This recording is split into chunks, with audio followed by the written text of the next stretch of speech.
Looking over the X-Arcade Dual Stick, it's got 21 buttons in total. There's 8 on each side, there's 2 for the start buttons, 2 on either side of the case for pinball games, and 1 on the back meant for turning its programming mode on and off. Using that can make any X-Arcade set up the way you want it to. The X-Arcade is viewed by your PC as a keyboard. The programming process is a bit of a pain as there isn't a dedicated interface or anything for it, but if you can do it right, you've got a controller for just about everything on your computer. The only drawback I can think of to the X-Arcade being read as a keyboard is that when you mash anything that would be mapped as shift, that dumbass sticky keys thing pops up in Windows and you're going to get killed in game. Make sure you either turn that off or change your mapping or you're going to die a lot. Don't expect to play first-person shooter games like Unreal Tournament on it either. You'll get your ass handed to you. Joysticks are not meant to replace the precision of a keyboard and mouse. Addressing a few of its complaints, the weight of it is pretty massive. It's 12 pounds. They market it as built like a friggin' tank, and I guess this is what they meant. It's good if you start getting way too into a game.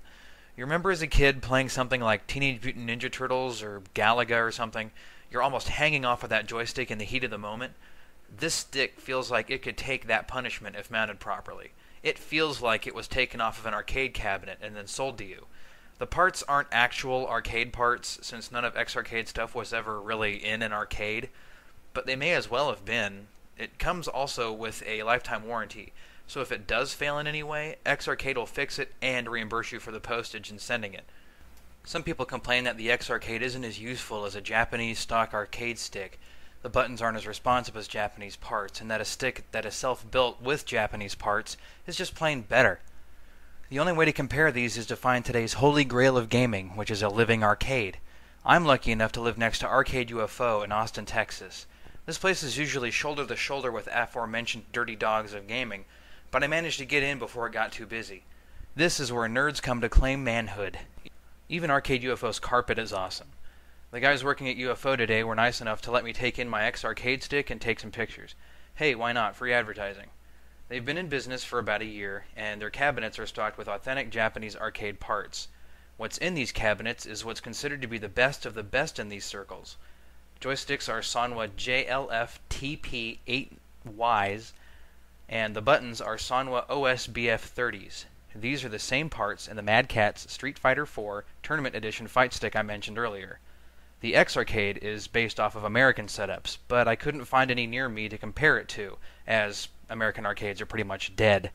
Since the Japanese equipment in here is what's taking the fighting scene by storm with player-built sticks and other arcade setups, I'll be doing my comparison with these. When looking side to side with the X-Arcade with Super Mario because he is awesome, you can tell how the spacing issue does come into play. The X-Arcade's joysticks are just about a foot apart, which turns into some ugly elbow bumping, especially when you're both trying to pull off super atomic busters or something. The actual arcade cabinet is spaced out to allow both players a bit more room, still cramped, but not quite as badly. The buttons on the X-Arcade are more resistant than the Sanwa buttons above.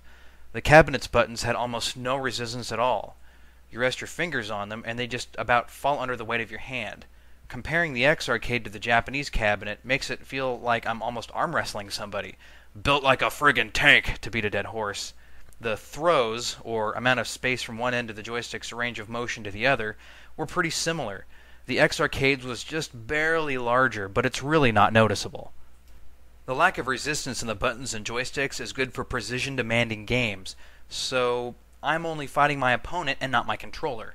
This is a matter of preference, however. If you like the old American style of sticks, or are used to them more, then go for it. Something else worth mentioning is the notion of gates, or how the joystick is mounted inside of the machine. If you were to move the X-Arcade sticks around in a circle, there's nothing stopping it. It's a smooth circle all the way around. If you did that with the Japanese cabinet, you'd find it's a square. The joystick stops in each corner if pushed hard enough in that direction. Whichever one is better is up to you. I personally like the square gate better, as it makes those moves that require diagonals a lot easier to pull off, like Guile's super and ultra moves in Street Fighter IV.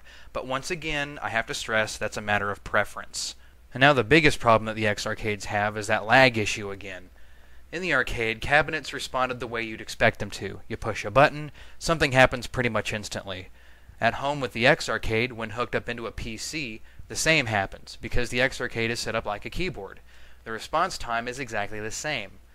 The test I used was opening up a notepad with the X-Arcade hooked up, started pushing buttons and moving the joystick around.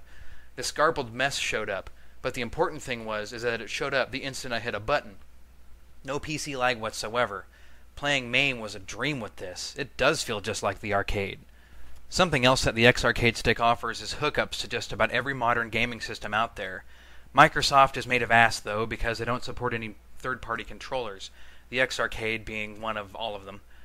I have the PS2 connector, and after using it on a variety of games like Samurai Shodown Anthology, KOF 11 and 98, Raiden 3, and the Street Fighter Alpha Anthology, I did notice significant input lag. It felt like I was controlling the Tin Man after he had rusted up. You get used to it after a bit, but it isn't something you should have to put up with. This is most likely where all that lag complaining comes from. It is possible to change out the parts in the X-Arcade with others, and it's not all that difficult. You can buy Japanese parts like the ones in the cabinet I mentioned above for relatively cheap and change them out. If you change out the circuit board in the X-Arcade, you can use it with literally any system you want to if you research the process right. At this point, though, it would be more like some sort of Frankenstein stick. Can't really be called an X-Arcade anymore. This is why people ask, why bother in the first place? If you can make a Frankenstein stick from other parts, you might want to just find a joystick case online and make your own from scratch. It costs less than an X-Arcade dual joystick if you're only needing a one-player option. I've seen a lot of really awesome projects out there, but if you've already got an X-Arcade and want to mod it, it's a very easy process. Now that you have your brains brimming with stick goodness, I'm going to recap. The good parts. It's just as they advertise. It's built like a friggin' tank. It's excellent for use on PC. It's easily moddable. You can bludgeon your enemies with it. And it's got a lifetime warranty if it ever breaks. Middle parts, it's programmable, but it is a pain in the ass. It's very heavy, but because of that it doesn't feel like it's flimsy. The bad parts is that it is pricier than self-built options or the Mad Catz Tournament Edition. That's also PC compatible. It's got very laggy performance on consoles. As long as you only use it on the PC, you should be golden. See this? This is my boomstick!